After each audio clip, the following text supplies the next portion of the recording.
नमस्कार दोस्तों, स्वागत है आप सभी का मेरे यूट्यूब चैनल स्नेहा अकेडमी में। आज हम पढ़ने वाले हैं घनानंद के पद। वीडियो शुरू करने से पहले आप सभी से निवेदन है कि कृपया मेरे वीडियो अंत तक ज़रूर देखें, क्योंकि यहाँ पे बहुत सारे टाइपिंग मिस्टेक होते हैं जो कि मैं आपको समझाने के दौरान बता देती हूँ। चलिए शुरू करते हैं। यहाँ पर मैं रीडिंग के दौरान ही आपको कठिन शब्द के अर्थ बताते चलूँगी, तो आप नोट करते रहें। आइए स्टार्ट करते हैं। झलके अति सुंदर आनन गौर, छके दृग राजत काननी छवे। प्रस्तुत छंद में कवि घनानंद अपनी प्रेमिका सुजान के सौंदर्य का वर्णन करते हैं। ठीक है, वे कहते हैं झलके अति सुंदर आनन गौर, अर्थात अप्सरा के समान सुंदर नायिका का गोरा मुखड़ा चमक रहा है। ठीक है, गौर अर्थात गोरा मुखड़ा। ठीक है, आनन अर्थात अप्सरा के समान। ठीक है, अति सुंदर, झलके, झलके अर्थात दिख रहा है। छके दृग राजत काननी छवे, काननी अर्थात कान। ठीक है, नायिका की बड़ी बड़ी सुंदर आँखें उनके कानों को स्पर्श कर रही है, जो कि कवि को और भी ज़्यादा मोहित कर रही है। ठीक है, हंसी बोलन में छवि फूलन की वर्षा। ठीक है, यहाँ पर कवि घनानंद कहते हैं कि जब नायिका बोलती है या हंसती है तो उन्हें ऐसा लगता है कि उनके हृदय में फूलों की वर्षा हो रही है।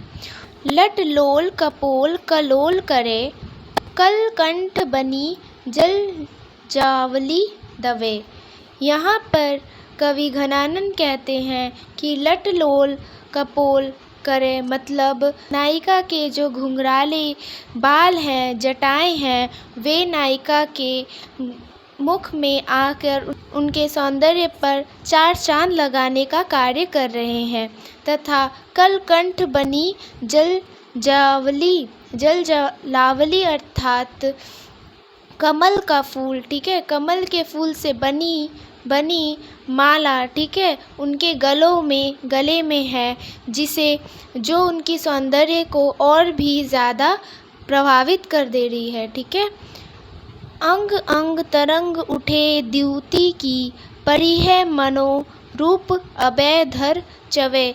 यहाँ पर कवि घनानंद अपने प्रियतम सुजान से आकर्षित होकर कहते हैं कि मानो उनके ऐसा प्रतीत होता है कि उनके अंग से सौंदर्य की तरंग निकल रही हो। ठीक है, जो कि अब धरा पर, मतलब धरातल पर गिर पड़ेगी। ठीक है, आइए दोस्तों, चलिए इसके प्रसंग को किस प्रकार लिख सकते हैं देखते हैं। प्रस्तुत छंद के रचयिता रीति मुक्त काव्य धारा के प्रेम के पीर कवि घनानंद है। प्रस्तुत छंद में कवि घनानंद अपनी प्रेमिका सुजान के सौंदर्य का बड़ा ही अद्भुत वर्णन किया है। चलिए अब इसके व्याख्या की ओर चलते हैं।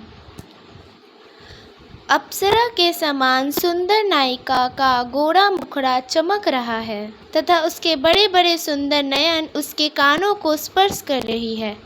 जब नायिका बोलती है तो वह हंसती है तो मानो ऐसा लगता है जैसे फूलों की वर्षा हृदय के ऊपर हो रही है। नायिका की लटें जब उसके गालों को स्पर्श करती है तो वह नायिका के सौंदर्य पर चार चांद लगा देती है। नायिका के कंठ अर्थात गले में झूल रहा कमल की माला सुशोभित हो रही है, जिसे देखकर सभी उस पर मुग्ध हो जाते हैं। नायिका का सौंदर्य कवि को इतना आकर्षित लगता है कि वह अंत में कहते हैं नायिका के अंग अंग से सौंदर्य की तरंग निकल रही हो, और ऐसा प्रतीत होता है कि मानो उसका सौंदर्य धरती पर अभी गिर पड़ेगा। इसमें विशेष यह है, प्रस्तुत पंक्ति सवैया में रची है, इसकी भाषा ब्रज है। इन पंक्तियों में अतिशयोक्ति अलंकार देखने को मिलता है। उर ऊपर लटलोल कपोल कलोल कलकंठ ने अनुप्रास अलंकार है, अंग अंग में यमक अलंकार है। आशा करती हूँ दोस्तों आप सभी को मेरा वीडियो पसंद आया होगा। यदि पसंद आया तो please like share comment and subscribe करें। धन्यवाद।